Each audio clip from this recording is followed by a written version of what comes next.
Hoy hablaremos acerca del complejo dentino-pulpar, como parte del estudio de los tejidos dentales.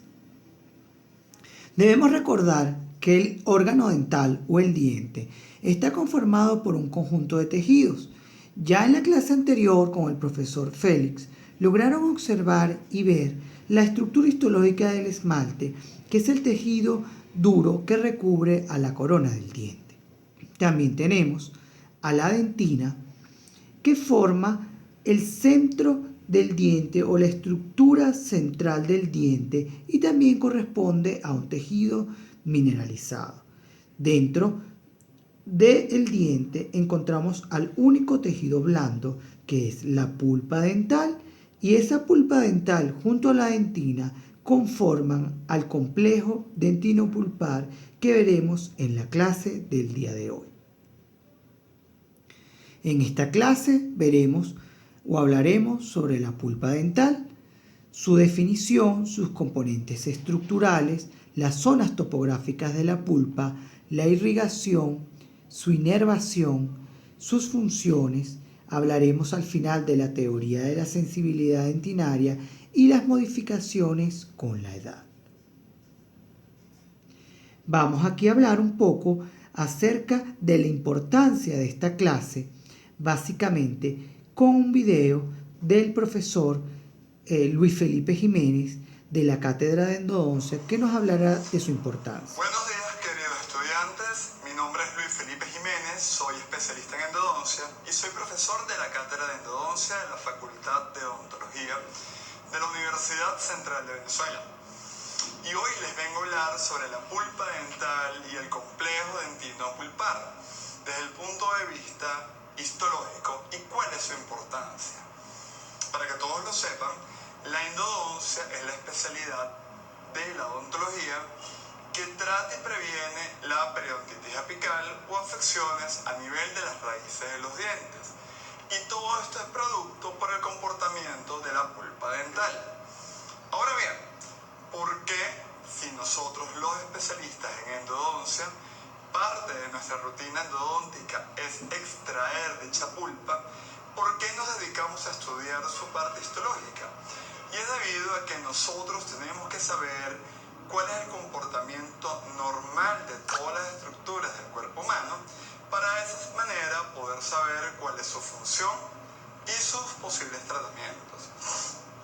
Cabe destacar que la pulpa dental está compuesta por una red de vasos sanguíneos, los cuales comprenden arterias y venas y nervios dentales, los cuales le proveen la sensibilidad al diente. De esta manera es importante saber que todos ellos en conjunto hacen una red, como lo estoy mostrando en mis manos, una red de interconexión que nos puede dar y nos origina y nos indica el proceso de vitalidad dentro del diente. Ahora bien, una vez que de estos elementos celulares se mueren, es parte del tratamiento endodóntico extraerlos y poder rellenar el diente con un material biocompatible e inocuo, el cual será colocado dentro del diente. Pero no todos los tratamientos endodónticos consisten en eso.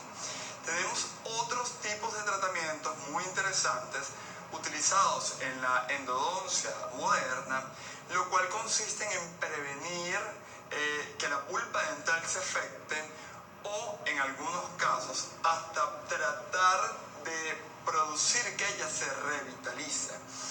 De ahí depende la importancia del conocimiento celular, del comportamiento histológico de las células, y de esta manera poder nosotros aplicar estos procedimientos novedosos en los pacientes y de esta manera poder tener buenos tratamientos a largo plazo.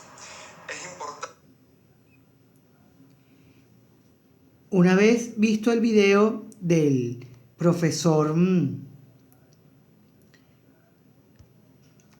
Luis Felipe de Endodoncia, donde nos habla de la importancia de conocer la histología de la pulpa dental, específicamente del complejo dentino-pulpar, ahora empezaremos a hablar del tema que nos atañe básicamente que en esta clase es la pulpa dental. Ya en la clase anterior vimos todo lo referente a la dentina. Y al final hablaremos de por qué son considerados un complejo, la dentina y la pulpa. Empecemos a hablar de los componentes estructurales de la pulpa dental. Ella es clasificada como un tejido conectivo laxo. Por eso se dice que es el único tejido blando que conforma al órgano dental. Ella está conformada en 75% por agua, es decir, que su mayor componente es agua o líquidos tisulares y un 25% por materia orgánica. Esa materia orgánica, como todo tejido conectivo, está dividido en células y matriz extracelular.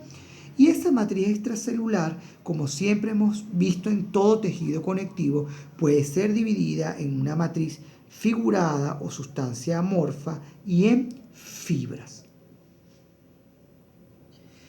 Es importante que recuerden la clase de tejido conectivo. Ahora bien, tienen que recordar cuáles son las características del tejido conectivo laxo para entender por qué la pulpa dental está considerada un tejido conectivo laxo.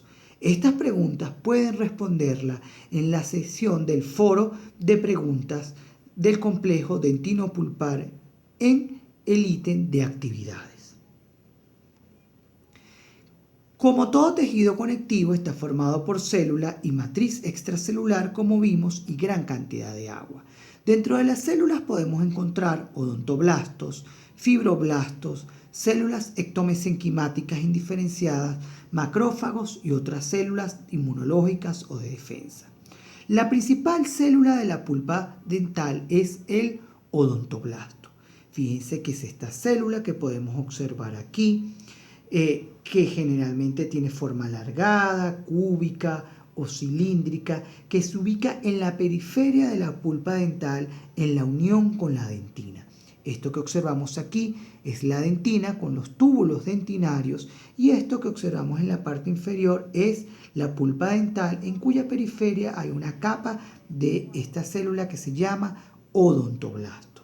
Tienen que recordar que este odontoblasto emite una prolongación, que es la prolongación del odontoblasto, que se introduce dentro de los túbulos dentinarios y lo recorre durante todo su trayecto, como vimos en la clase de dentina. Generalmente, esta es una célula, como dije, alargada y cilíndrica que se une fuertemente unas a otras a través de complejos de unión. Pueden haber desmosomas o nexos o uniones comunicantes que permiten la comunicación entre un odontoblasto y otro, transmitiendo señales que pueden ayudar a que ellos actúen de forma coordinada. Entonces, es una célula que proviene del ectomesénquima y que tiene algunas características mesenquimáticas y epiteliales. Con la ultraestructura podemos ver que es una célula polarizada. Como vemos aquí, su núcleo, que es este que vemos aquí, que es muchas veces alargado, fusiforme o redondeado, muy basófilo, es decir, muy morado, está ubicado siempre hacia el polo basal de la célula, que es este que observamos, mientras que hacia el polo apical observamos que hay un cono que marca el inicio de la prolongación odontoblástica que se introduce dentro del túbulo dentinario. Es decir, que esta célula puede ser dividida en un polo basal, que es este que vemos en la parte inferior, y un polo apical. Además, podemos observar gran cantidad de organelos. Vemos muchas mitocondrias, mucho retículo endoplasmático rugoso, que es este que vemos de color morado, gran cantidad de aparato de Golgi, porque es una célula que tiene la capacidad de sintetizar proteínas. ¿Por qué? Porque su principal función es la formación de la predentina o la matriz de dentina no mineralizada y por supuesto luego participa en el proceso de mineralización para formar la dentina con todas las fibras colágenas, proteoglucanos y glucosaminoglicanos que vimos en la clase anterior que componen a esa dentina. Generalmente la prolongación odontoblástica, como vemos aquí, carece de organelos y hay una gran cantidad de vesículas que transportan el material que va a ser segregado o liberado para formar a la dentina durante toda la vida del diente. Aquí vemos una imagen ultraestructural de ese odontoblasto que observamos aquí polarizado con el núcleo hacia el polo basal, con muchos organelos, como observamos aquí, y un polo apical de donde parte la prolongación odontoblástica. ¿De dónde proviene ese odontoblasto? Recuerden que proviene de una estructura del órgano dental denominada papila dental que provenía del ectomesénquima o de las células de la cresta neural. Debemos recordar que estos odontoblastos se diferencian en la periferia de esa papila dental, estimula a que los ameloblastos se diferencien. Una vez los ameloblastos transformados en ameloblastos secretores producen la primera capa de esmalte y ese es el estímulo para que los odontoblastos se transformen en odontoblastos secretores y produzcan la primera capa de dentina. Es decir, que de ahí proviene. Como les dije, es una célula cilíndrica muy alargada generalmente y que en la porción de la corona, principalmente hacia el techo y las paredes laterales de la cámara pulpar, las podemos observar de forma muy alargada y como si fuera un epitelio biestratificado o pseudoestratificado. A medida que vemos las porciones laterales de la cámara pulpar y la porción radicular, se van haciendo células menos alargadas, digamos que ubicadas en empalizada de forma más uniforme y en la zona de la raíz adquieren una zona o una forma bastante plana. Aquí vemos histológicamente un corte de pulpa dental, aquí observamos la dentina, la predentina y fíjense cómo observamos en la periferia de la pulpa a nivel de la región coronaria estas células con núcleos alargados, cilíndricos, que parecieran estar pseudoestratificados, que es la capa de odontoblastos.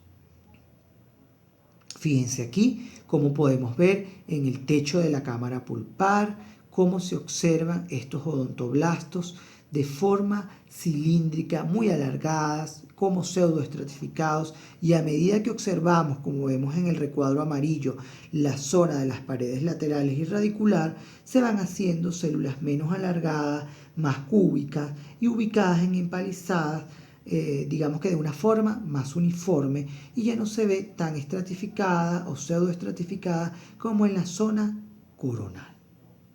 Es importante recordar que los odontoblastos son células estables, es decir, que una vez que ellas se diferencian, generalmente no pueden reproducirse o no pueden producir más odontoblastos a través de mitosis. Es por eso que se denominan células estables y por eso no son células reemplazables como otras células del cuerpo.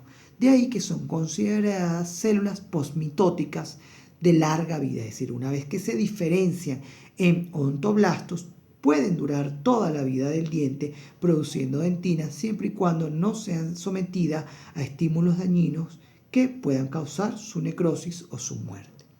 Como vimos, es una célula que tiene polaridad porque su núcleo está ubicado hacia el polo basal y hacia el polo apical surge la prolongación del odontoblasto y hacia ese polo se segrega la matriz de dentina que luego va a ser mineralizada.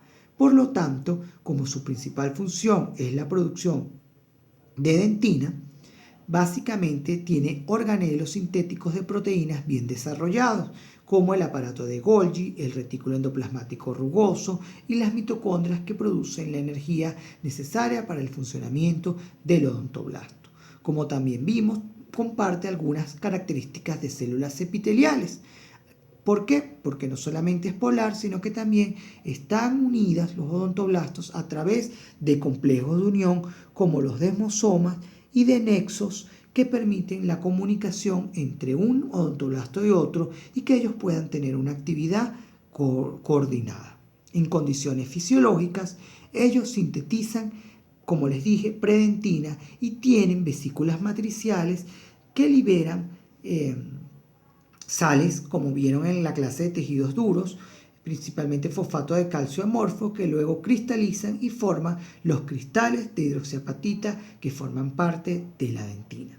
Pero en condiciones patológicas, cuando hay caries o exposición de la dentina al medio bucal, es decir, cuando pierde la protección del esmalte dental que lo rodea en su porción coronaria o del cemento dental que lo rodea en su porción radicular, los odontoblastos se activan y empiezan a producir mecanismos dentinogénicos que, como vimos en la dentina, básicamente terminan produciendo dentina terciaria, reactiva o de reparación. Además, tienen una función sensorial, es decir, ellos se comportan como células nerviosas, como terminales, nerviosas, que son capaces de recibir estímulos o captar estímulos de cambios en la presión dentro de los túbulos dentinarios, producto de la exposición de la dentina al medio bucal, y transformarlos en dolor a través de nociceptores que hay o de fibras nerviosas a los cuales ellos están asociados. Y también tienen una función de defensa ante la caries dental, porque se ha recomprobado que estos odontoblastos tienen la capacidad de producir sustancias antibacterianas y también de captar o recibir bacterias y activar toda una respuesta no solamente del odontoblasto, sino de todas las células de la pulpa en contra de esa bacteria que está causando daño. Una vez visto el odontoblasto, ahora nos toca ver las células sucoodontoblásticas o de reserva. Se llaman así porque se encuentran debajo de los odontoblastos. Aquí vemos la capa de odontoblastos y por debajo podemos observar estas células que son las células sucoodontoblásticas o de Hall o de reserva. ¿Qué sucede? Cuando ocurre el proceso de diferenciación de los odontoblastos, ocurre una última mitosis. Es decir, tenemos una célula, que es esta que la estoy dibujando en rojo, que se va a diferenciar en odontoblastos. Y cuando ella se divide, produce dos células hijas. Una se va a transformar en un preodontoblasto, que al final va a terminar siendo un odontoblasto secretor y maduro, y la otra hija se va a mantener como una célula subodontoblastica o de reserva. Por eso se dice que ambas células son células posmitóticas, es decir, que ocurren después de la mitosis de esta célula madre de larga vida y que no pueden ser reemplazadas o regeneradas fácilmente. Aquí vemos en un recuadro azul y en círculos rojos células que están por debajo del odontoblasto. Esta célula alargada con un núcleo muy basófilo hacia el polo basal es el odontoblasto, y esto que vemos aquí debajo de ellas redondeadas u ovaladas son las células de Hall o de reserva. Estas células, ante caries o algún daño que produzca fracturas, que produzcan la exposición de la dentina al medio bucal, se van a transformar en células semejantes a odontoblastos, se diferencian en ellas y van a producir material calcificado como este que observamos aquí.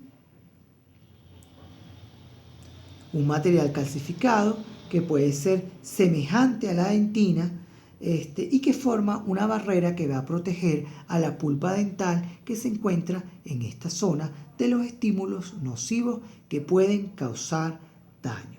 Es decir, que como una respuesta a la caries dental o a las fracturas dental que pueden producir la muerte de los odontoblastos involucrados en la lesión, estas células de Hall o de reserva se diferencian y tratan de sustituir a los odontoblastos produciendo un material calcificado parecido a la dentina.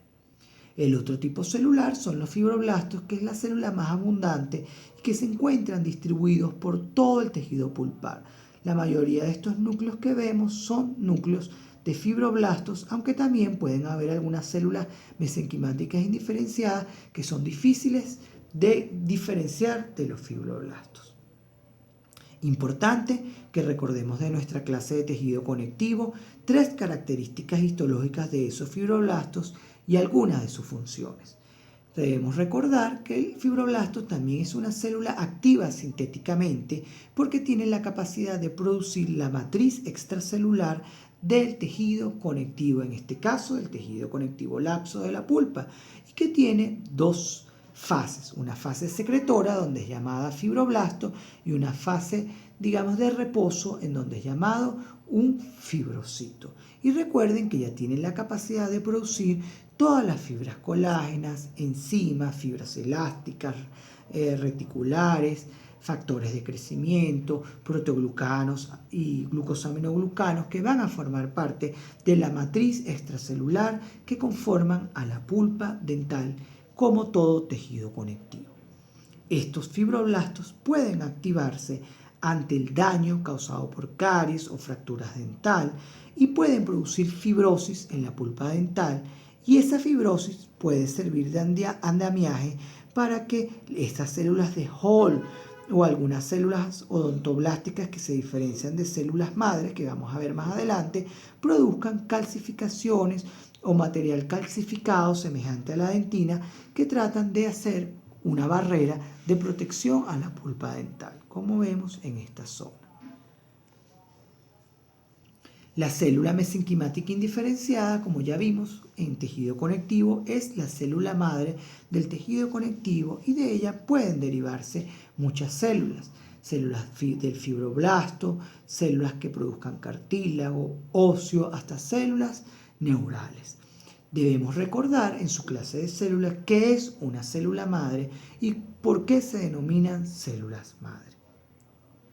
Fíjense que en la pulpa dental hay una gran cantidad de células madres y estas ante el daño producido por la caries o la exposición pulpar que produce dentina muerta o la muerte de los odontoblastos pueden transformarse en odontoblastos para producir un tipo de dentina que es la dentina reparativa que vimos en la clase anterior y además tienen una función inmunomoduladora. Estas células son multipotentes porque no solamente tienen la capacidad de transformarse en odontoblastos, sino también en otro tipo de células. Fíjense aquí como vemos esta imagen de la dentina reparativa formada por odontoblastos que se diferenciaron de algunas células madres mesenquimáticas indiferenciadas para producir esta dentina reparativa que anteriormente llamamos irregular, de crecimiento muy rápido, de estructura desordenada que vimos en la clase anterior. Debido a esa multipotencialidad de la que hablamos anteriormente, estas células madres pueden ser utilizadas para terapia celular al diferenciarse en células neurales, en células musculares, en células osteoblastos y producir hueso, en cartílago, por lo cual tienen una vasta utilización en diferentes áreas de la biomedicina que están todavía en estudios. Ellas ubican principalmente las células madres de la pulpa alrededor de los vasos sanguíneos porque provienen de unas células que debemos recordar que vimos en el tejido conectivo que rodea los vasos sanguíneos que se llaman pericitos y también son abundantes en la región del ápice dental, que es esta área que vemos aquí. Otra célula que es común dentro de la pulpa dental es el macrófago, que debemos recordar que es una célula que proviene de la médula ósea y que cuando sale y llega al tejido conectivo se llama macrófago. Recuerden cuáles son las características de ese macrófago y algunas de sus funciones. En la pulpa dental tiene una función inmunológica. ¿Por qué? Porque este macrófago tiene la capacidad de fagocitar bacterias que llegan a la pulpa dental a través de los túbulos dentinarios de una dentina afectada por caries o infectada por caries y por sus bacterias, o también expuesta al medio bucal por fracturas, y ella tiene la capacidad de fagocitarlas y de activar toda una respuesta inmunológica como la que vieron en su clase de sistema linfático contra las bacterias involucradas en el proceso de caries. Hay otras células que son muy abundantes, principalmente cuando se produce caries dental, como lo vemos en esta foto, que son células del sistema inmunológico. Las principales células son células dendríticas, que como vieron en su clase del tejido linfático, son células presentadoras de antígenos que tienen la capacidad de tomar las bacterias que llegan a la pulpa dental y llevarla a los órganos linfáticos secundarios, como pueden ser ganglios linfáticos. ¿Para qué? Para activar una respuesta inmunológica contra esas bacterias. Fíjense que aquí vemos las dos principales células involucradas en la inmunidad innata: el macrófago y las células dendríticas, que activan una respuesta inmunológica que puede ser mediada por unos linfocitos que se llaman B o por unos linfocitos que se llaman T. Eso deben recordarlo de su clase de sistema linfático.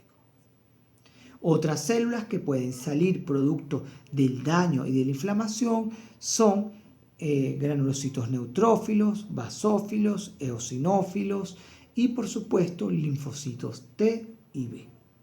Como vimos, en una pulpa normal podemos encontrar una gran cantidad de células, como los odontoblastos, como células fibroblásticas, como algunas células inmunitarias como macrófagos y las células dendríticas normales, y células perivasculares como los pericitos, de los cuales derivan las células madres mesenquimáticas indiferenciadas.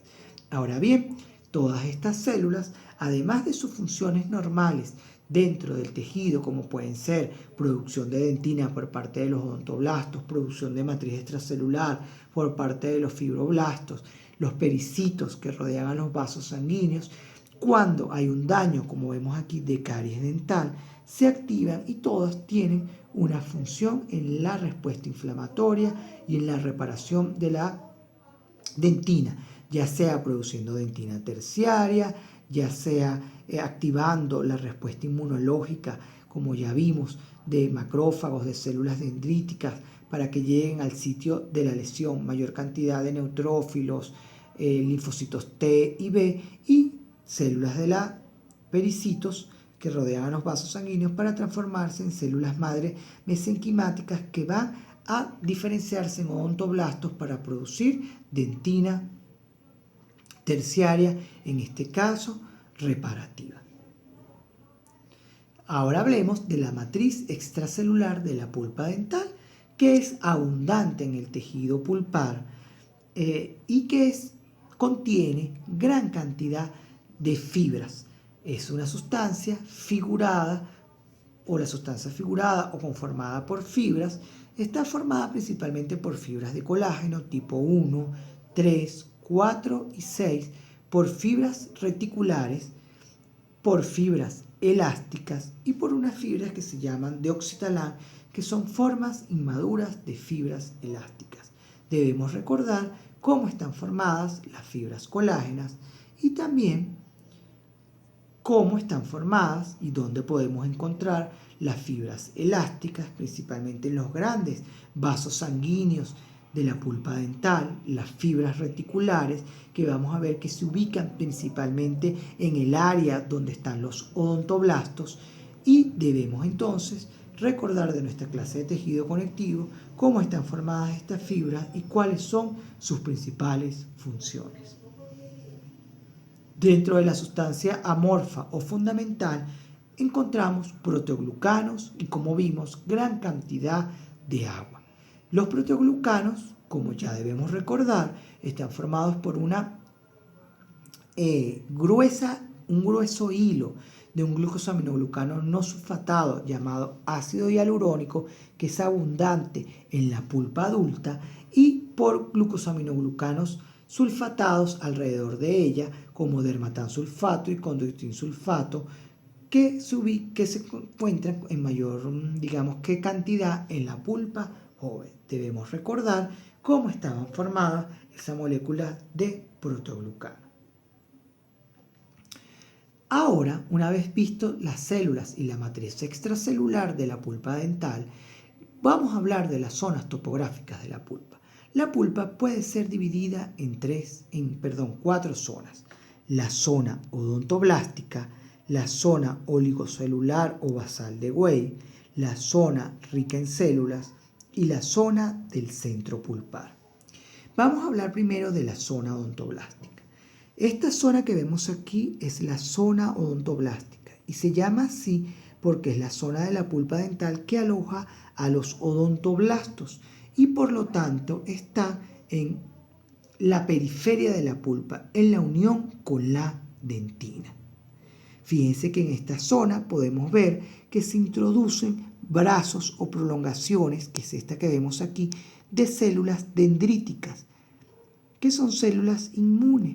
¿Por qué? Porque si hay alguna bacteria como esta que vemos aquí, la célula dendrítica la capta e inmediatamente inicia el proceso de respuesta inmunológica. Aquí vemos la zona odontoblástica con una gran cantidad de odontoblastos. Fíjense, es toda esta zona que le estoy marcando con el puntero que está unida a la dentina. Aquí vemos la predentina y la dentina mineralizada y de ahí recibe su nombre. ¿Qué más podemos encontrar además de odontoblastos y las prolongaciones de las células dendríticas?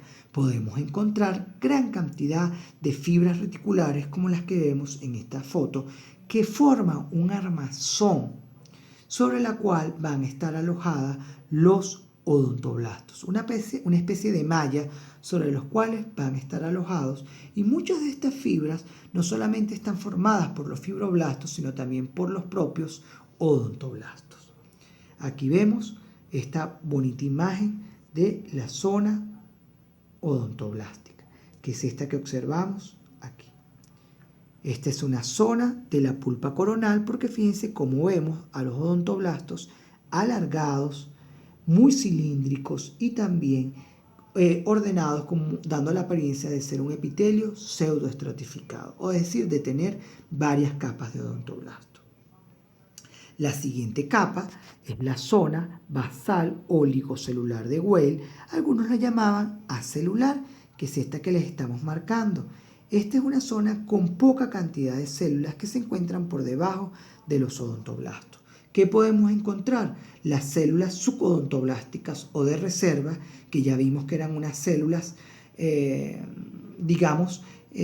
posmitóticas, que no terminan de diferenciarse en odontoblastos y que pudieran transformarse ante daños en células semejantes a odontoblastos y producir material calcificado semejante a dentina. Podemos encontrar escasos fibroblastos como estos que vemos aquí y podemos conseguir células dendríticas o el cuerpo de las células dendríticas, porque recuerden que sus bracitos o prolongaciones se introducen dentro de los odontoblastos. ¿Qué más podemos encontrar por debajo de los odontoblastos en esta zona celular o subodontoblastica o de Weil?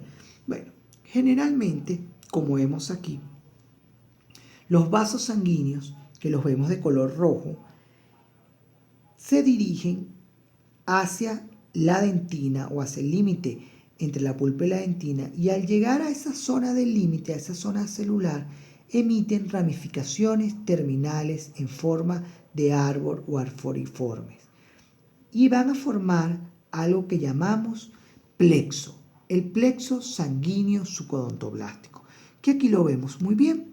Esto que observamos aquí son vasos sanguíneos que se ramifican en terminaciones arboriformes o ramificaciones terminales y forman el plexo subodontoblástico, plexo vascular subodontoblástico, que se ubica en esa zona celular de Weil.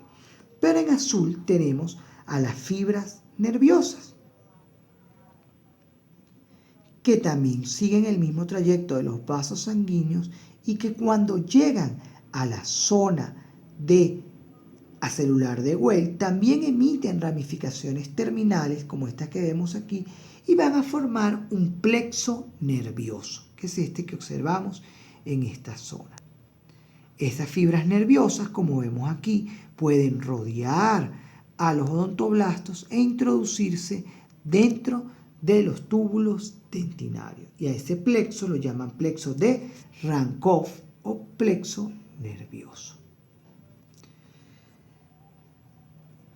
Entonces, para, digamos que resumir, ¿qué podemos encontrar en la zona subodontoblastica? Estas células, que eran las células subodontoblasticas o de reserva, fibroblastos, como estos que observamos aquí, el cuerpo de células dendríticas, y además observamos o podemos encontrar el plexo nervioso de Rankov y el plexo vascular subodontoblástico. Es decir, que es un área de la pulpa extremadamente inervada e irrigada. Luego tenemos una zona por debajo, que es esta que vemos aquí, que se llama zona rica en célula. En esa zona rica en célula podemos encontrar gran cantidad de fibroblastos, macrófagos, células mesenquimáticas indiferenciadas y también algunas células inflamatorias como linfocitos, neutrófilos, etc.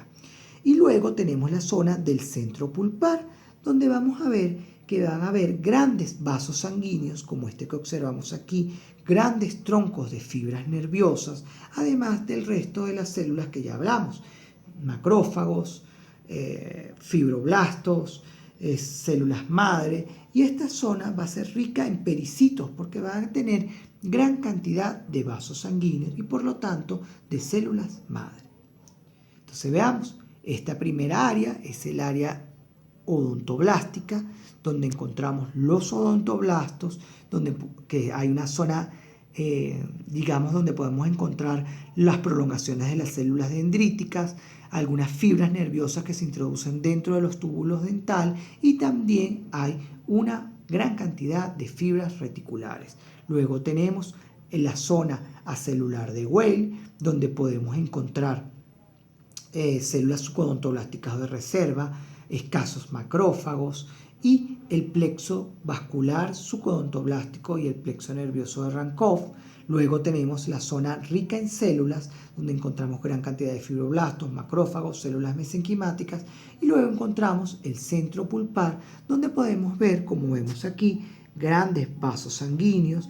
Fíjense que esto pareciera ser una vena, esto parecerá ser una arteria y grandes troncos de fibras nerviosas como este que observamos en esta zona. Aquí vemos la zona odontoblástica, la zona acelular de Weil, la zona rica en células y el centro pulpar. Ahora bien, vamos a hablar de la vascularización de la pulpa dental. La pulpa dental, como ya vimos, dentro de la pulpa dental hay una gran cantidad de vasos sanguíneos. Es una estructura muy vascularizada. ¿De dónde vienen esos vasos sanguíneos? De las arterias y venas alveolares. Ellas transcurren a través del hueso que forma la mandíbula o el maxilar. Y fíjense cómo vemos en rojo las arterias y en azul las venas. Y se introducen dentro del diente a través de esta zona, que es una abertura que se llama ápice dental, que permite la conexión del diente no solamente con el hueso que está por debajo, sino por el periodonto de protección, que va a ser tema de las próximas clases. Y ellas siguen un trayecto prácticamente rectilíneo, emitiendo pocas ramas, hasta llegar a la zona de la cámara pulpar, que es esta que vemos aquí. En esa zona, y en especialmente, recuerden, en la zona acelular de Weil, se ramifica en regiones terminales para formar un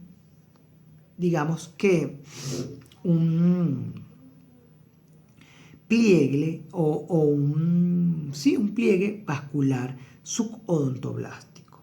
Entonces, de esa forma se encuentra inervada o vascularizada la pulpa dental.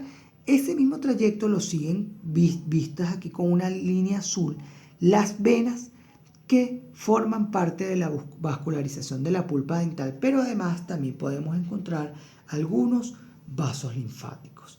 En conclusión, el área de la cámara pulpar o la pulpa de la cámara pulpar está mucho más vascularizada que la de la pulpa radicular. Y eso se debe a la formación de ese plexo vascular sucodontoblástico. Y aquí lo vemos. Vemos con mayor aumento cómo se forma este plexo vascular por debajo de los odontoblastos a nivel de la cámara pulpar. Esa es la razón por la cual muchas veces cuando el odontólogo está trabajando en un órgano dental y expone, es decir, llega a la pulpa dental y expone ese tejido, generalmente el tejido pulpar sangra y es lo que llamamos una exposición pulpar. Muchas veces en dientes primarios, como este que vemos aquí, que son muy translúcidos, con pulpas muy prominentes, podemos observar, fíjense la vascularización y fíjense las pequeñas ramas de ese plexo vascular sucodontoblástico. Los capilares que predominan son los capilares de tipo continuo, como este que observamos aquí, que forman parte del 95% de la pulpa y solo 5% son capilares fenestrados. De más está decir que deben recordar estos términos que fueron vistos en su clase de sistema cardiovascular. Pero además que estos vasos sanguíneos le dan la vitalidad no solamente a la pulpa, sino también, como vimos, a la dentina a través del licor dentinario contenido en los túbulos dentinarios. Estos vasos sanguíneos también participan en la respuesta ante estímulos nocivos, es decir, que ante la inflamación producto de caries o de la exposición pulpar se producen nuevos vasos sanguíneos, los vasos existentes se aumentan de tamaño, aumenta su permeabilidad y a veces participan en un proceso de revascularización cuando se produce necrosis o muerte de la pulpa. ¿Y qué pasa? Eso ocurre por dos elementos importantes. Uno, porque a través de esa revascularización se van a llevar células del sistema inmunitario para defender a la pulpa del ataque de las bacterias contenidas en la caries o en la cavidad bucal.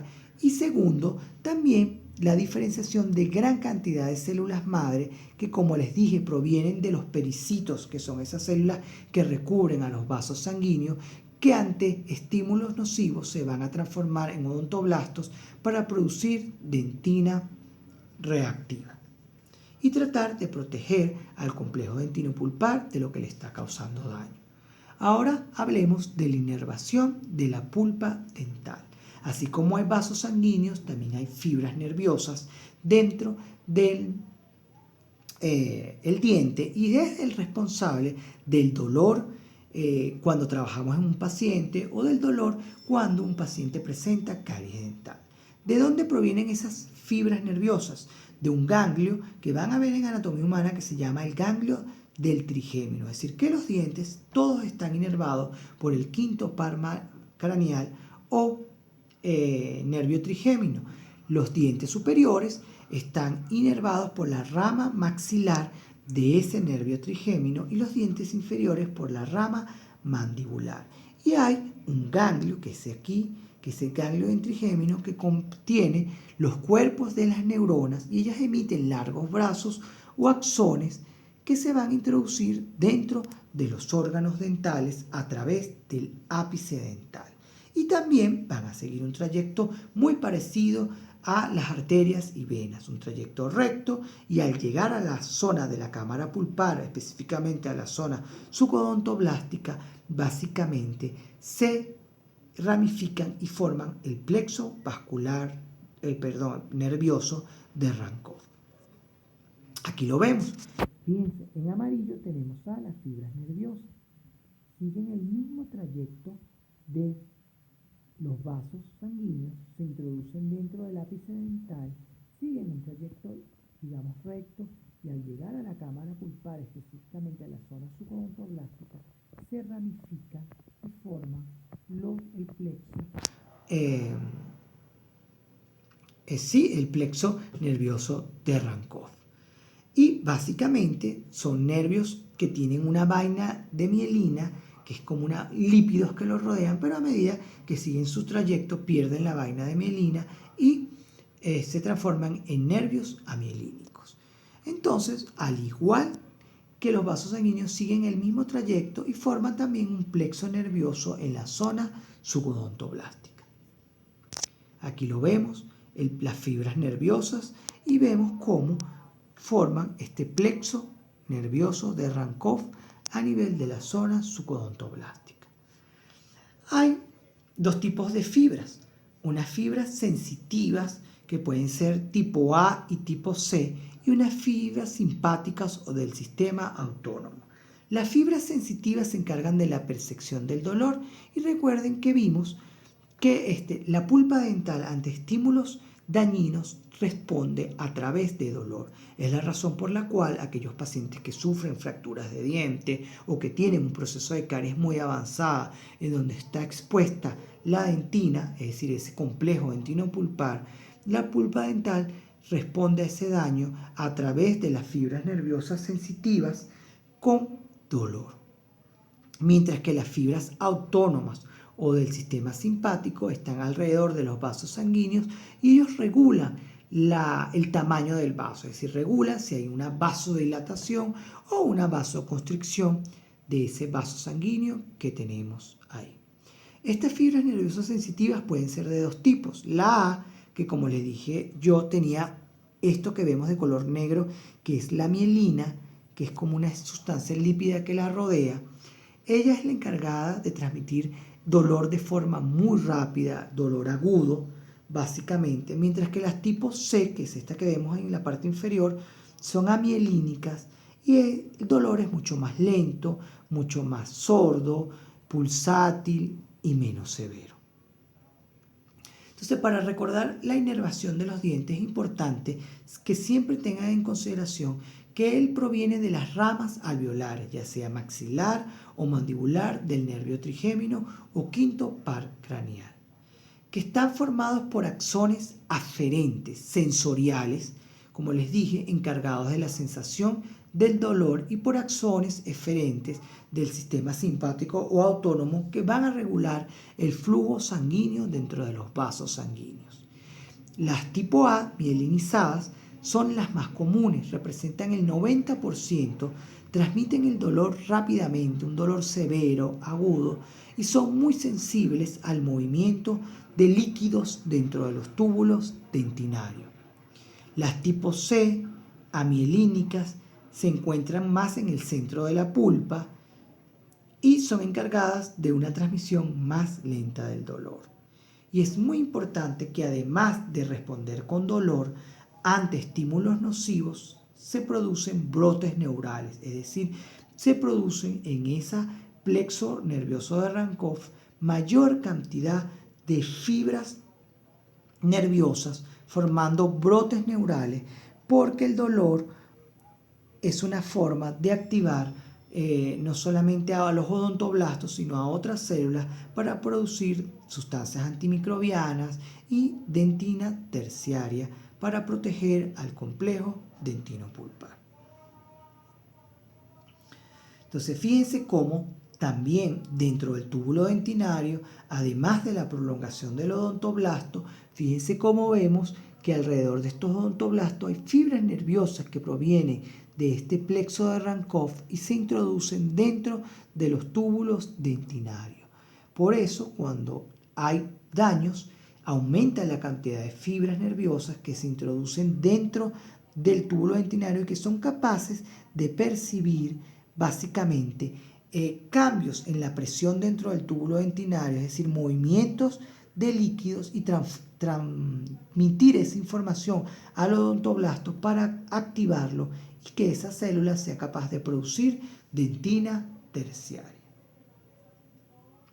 Es típico encontrar en el centro pulpar algo que llamamos tríada, donde podemos ver una arteria, que es esta que vemos aquí, una vena y una fibra nerviosa, formando algo que llamamos tríada.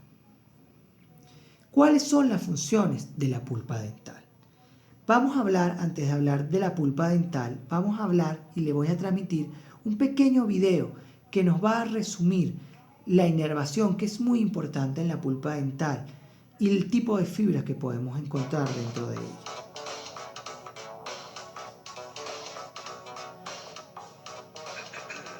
Bienvenidos a la versión audible y video de las notas de endodoncia. Este recurso audiovisual es un complemento a la página de internet que ha consultado. Fue elaborado por el Dr. Ricardo Rivas Muñoz, de la Facultad de Estudios Superiores Iztacala, de la Universidad Nacional Autónoma de México. Sexta unidad. Embriología, fisiología e histología pulpar. El tema que voy a leer, dentro de la fisiología pulpar, es el de la función nerviosa de la pulpa o factor neurogénico. Los mecanismos periféricos del dolor. Las fibras nerviosas primarias aferentes pueden ser mielínicas o sin mielina y pueden clasificarse de acuerdo a su diámetro, velocidad de conducción y función. Se sabe desde hace más de 40 años que unas pequeñas fibras aferentes están asociadas con el dolor y que el dolor de tipo agudo, bien localizado, se debe primariamente a la activación de fibras mielínicas, A delta. La sensación de dolor difuso y pobremente localizado, duradero, se relaciona con la excitación de las fibras nerviosas aferentes, sin mielina. Ejemplo del primer tipo, es la colocación de gutapercha caliente en un diente, y el dolor producido. Para el segundo tipo, un ejemplo es el dolor sordo, que caracterizan ciertos dolores dentales. Los nervios de la pulpa incluyen fibras aferentes primarias, que están involucradas en la transmisión del dolor, así como fibras eferentes simpáticas, que modulan la microcirculación de la pulpa, que cuando son estimuladas, causan que las células musculares lisas, que rodean las arteriolas y esfínteres precapilares, se contraigan, y de esta manera, se reduzca la circulación de sangre en la pulpa. Johnson encontró que en los premolares humanos, el número de nervios amielínicos que penetran a la pulpa alcanza máximos de 1800 axones después de la erupción y alrededor de 700 axones mielínicos. Se especula que algunos de los primeros, al renadurar, se convierten en mielínicos. Algunos autores denominan fibras tipo A mielínicas y fibras tipo C sin mielina o amielínicas. La mayoría de las fibras nerviosas que entran por el foramen apical están agrupadas en haces paralelos de la región central de la pulpa radicular y no se ramifican sino hasta la pulpa cervical o coronal.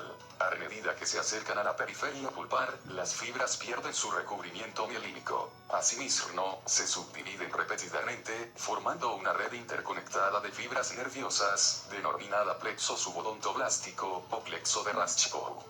Desde este plexo, parten fibras hacia la dentina. Se estima que, por cada fibra nerviosa que entra a la pulpa, existen, al menos, 8 ramas terminales, en la zona dentino-pulpar. Los patrones de distribución de los elementos neurales en las denticiones primaria y permanente son similares. Sin embargo, al comenzar el proceso de resorción fisiológica, los haces nerviosos primarios se degeneran, a pesar de que el aporte sanguíneo permanece casi intacto. Solo unos pocos nervios están presentes en la pulpa coronal de dientes con resorción completa de raíz. Esto es todo por ahora. Para ver las ilustraciones sobre el tema y la bibliografía, deberá consultar el sitio www.iztacala.org. Ya de esta forma hemos visto un breve resumen acerca de las fibras nerviosas de las cuales ya hablamos. Ahora vamos a entrar a hablar de las funciones de la pulpa dental. Tiene una función inductora porque debemos recordar que para que se diferencien los ameloblastos en el proceso embriológico es necesario que las células de la papila dental, específicamente las células periféricas, comiencen a diferenciarse en odontoblastos para estimular a que maduren los ameloblastos y produzcan la primera capa de esmalte. Pero además también debemos recordar en el proceso de embriología, cuando se le forma la vaina radicular de Erwin, que las células de la pulpa dental o de la papila dental tienen la capacidad de estimular la formación de los cementoblastos que van a producir al cemento dentario principalmente. Tiene una función formativa porque, como ya vimos, en condiciones fisiológicas tiene la capacidad de producir dentina a través de los odontoblastos, pero también en condiciones defensivas o reparadoras tiene la función de producir dentina terciaria y material calcificado. Tiene una función nutritiva porque la prolongación de los odontoblastos se introducen dentro de la dentina y la nutren, además de que el líquido o licor dentinario está formado por exudado que provienen de los vasos sanguíneos de la pulpa dental. Como vimos, tiene una extraordinaria función sensitiva para poder detectar noxas o daños en el diente y transformarlo en dolor. Y bueno, ya hablamos de la función defensiva o reparadora.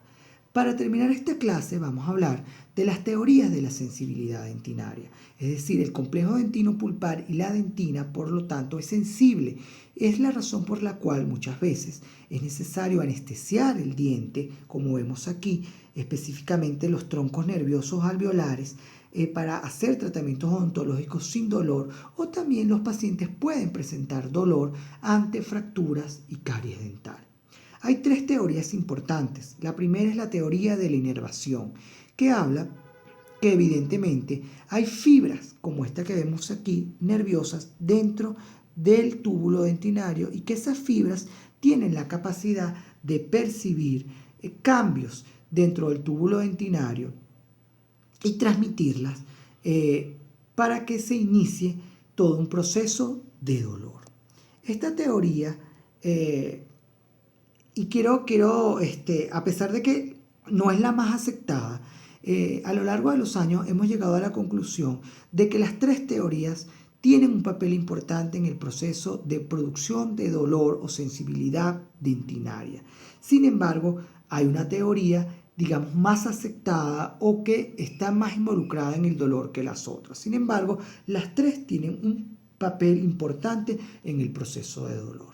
La segunda teoría habla de la sinapsis, que habla de que esta célula, que es el odontoblasto, tiene la capacidad de percibir cambios y que esos cambios los transmite a las fibras nerviosas que se encuentran en el plexo nervioso subodontoblástico. Es decir, que el odontoblasto tiene la capacidad de comportarse como una célula nerviosa y producir sinapsis, que no es más que transmitir ese impulso nervioso a una fibra nerviosa, como bien vimos, aferente sensorial, que va al sistema nervioso central, que es nuestro cerebro, al centro del dolor, para producir dolor en él.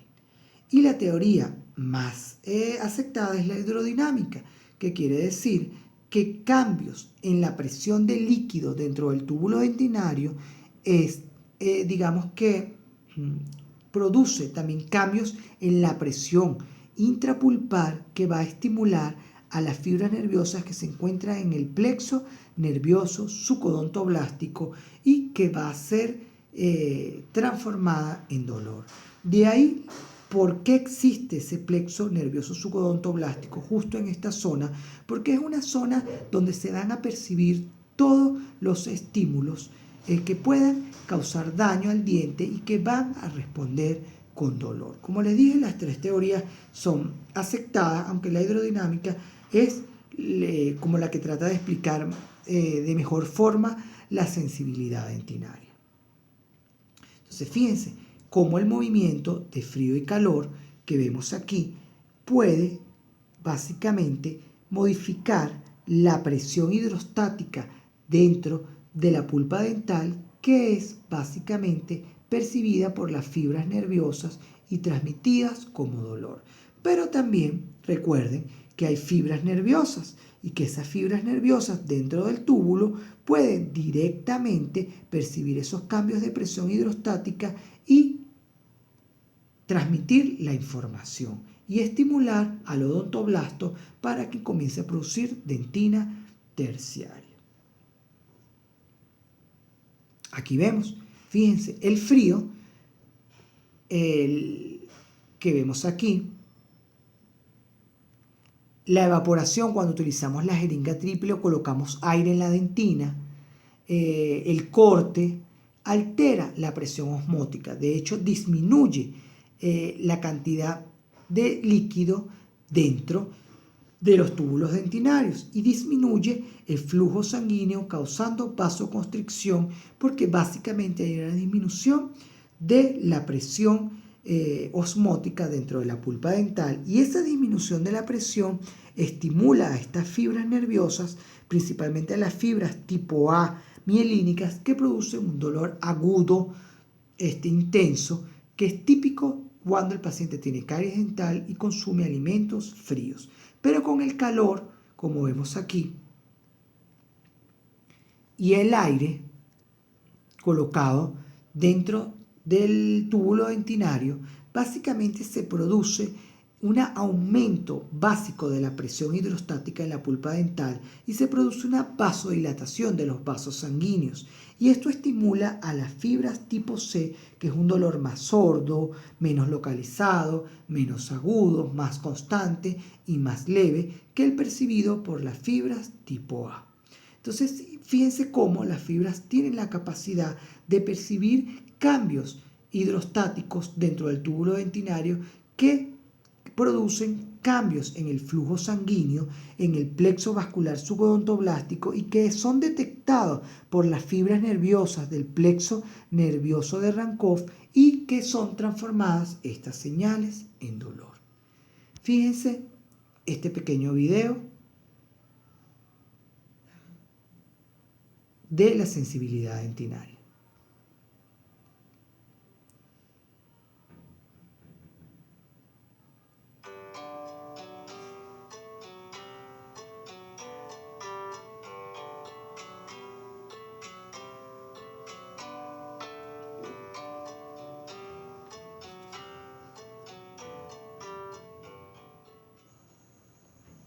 Teoria hidrodinâmica da sensibilidade dentinária.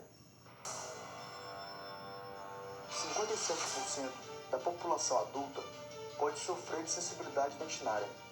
A pessoa com sensibilidade dentinária, ao ingerir alimentos ou bebidas quentes, frias ou com alto teor de açúcar, ou até mesmo durante a escovação ou ao respirar ar frio, pode gerar dor. A teoria mais aceita atualmente para explicar a sensibilidade dentinária é a teoria hidrodinâmica de Brannstrom, que consiste na movimentação dos fluidos presentes nos túbulos dentinários abertos, gerando dor. A sensibilidade dentinária ocorre quando a superfície da dentina fica exposta e os túbulos dentinários abertos, por conta geralmente de técnicas erradas de escovação que podem causar a retração da gengiva na região do colo dental, causando desgaste ou perda de cimento.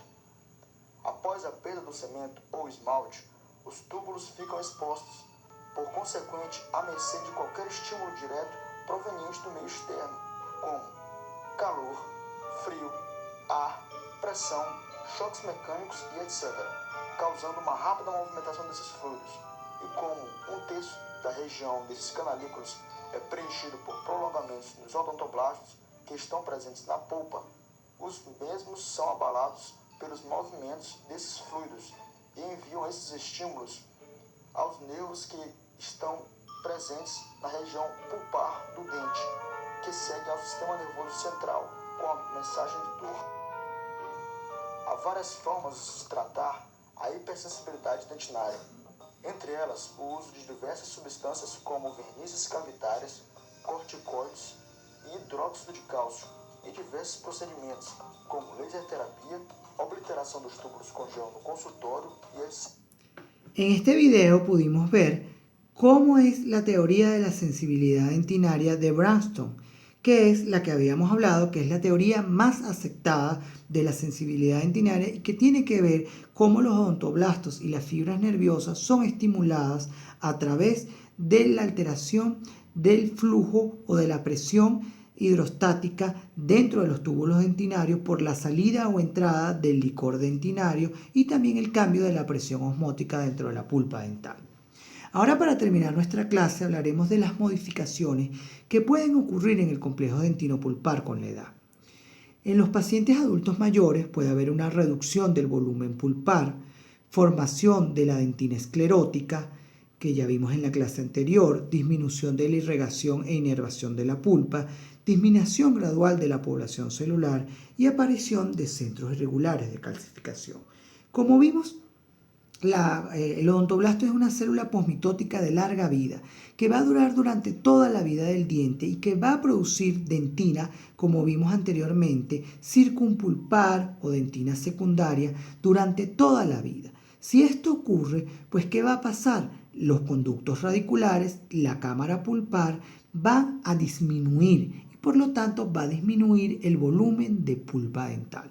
Principalmente hay depósitos de dentina en el piso y el techo de la cámara pulpar, es decir, en esta zona, reduciendo significativamente la cantidad de pulpa dental. Aquí vemos que además de eso, también la producción de dentina reparativa o reactiva, como esta que observamos aquí, pueden contribuir a la formación de mayor material alrededor de la cámara pulpar, y fíjense cómo aquí se reduce significativamente el volumen de esa cámara pulpar por la producción también de dentina terciaria y disminuye el volumen pulpar. Fíjense este diente como está prácticamente calcificado y solo se pueden observar los cuernos pulpares y pequeñas fracciones del conducto radicular porque el resto ha sido calcificado por la progresión síntesis de dentina secundaria o circumpulpar o de dentina terciaria a lo largo de toda la vida. También vimos que a partir de los 30 a 55 años comienza a haber un aumento significativo de la síntesis de dentina peritubular por parte del odontoblasto. Esto hace que estos odontoblastos se obliteren, como vemos aquí, se cierren, se llenen de dentina peritubular y desaparezcan.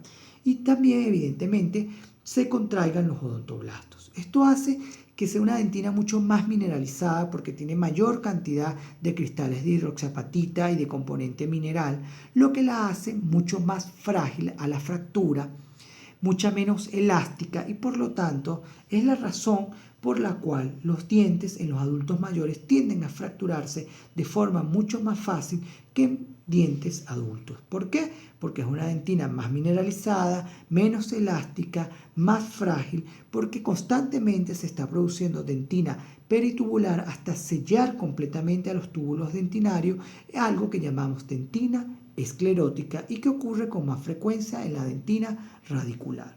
Otra modificación es que en la pulpa joven, como vemos aquí, hay una mayor población de células y menos fibrosis, mientras que en la pulpa del adulto hay una mayor cantidad de fibrosis y menos cantidad de células. Eso hace que ella tenga una respuesta ante estímulos nocivos como caries o fracturas, digamos que más debilitada o menos efectiva en la pulpa de un adulto mayor comparado con la pulpa de un adulto joven. Y también la fibrosis ayuda a la formación de calcificaciones pulpares en los adultos mayores, que se denominan cálculos pulpares o dentículos, que pueden ser de dos tipos, verdaderos o falsos, y calcificaciones difusas, que son alargadas como si fueran cristales. Esto que vemos es un cálculo dental o un dentículo redondeado, y este que vemos es falso porque no vemos estructura canalicular o circular en el centro. Estas que vemos son calcificaciones difusas que están más ubicadas en la región radicular, en la pulpa radicular, y fíjense que no son redondeadas sino son alargadas como cristales, mientras que los dentículos son mucho más comunes en la zona de la cámara pulpar.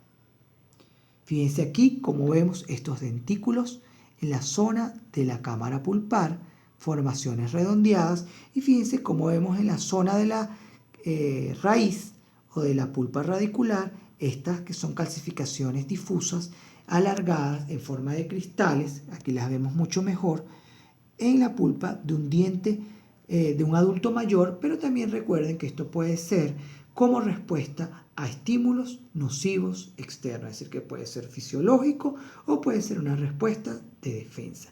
Fíjense aquí cómo los cálculos pulpares son tan grandes que prácticamente sellan completamente la cámara pulpar, y ellos tienden a ser un dolor de cabeza para los endodoncistas que requieren instrumentar toda la pulpa y toda la cámara pulpar.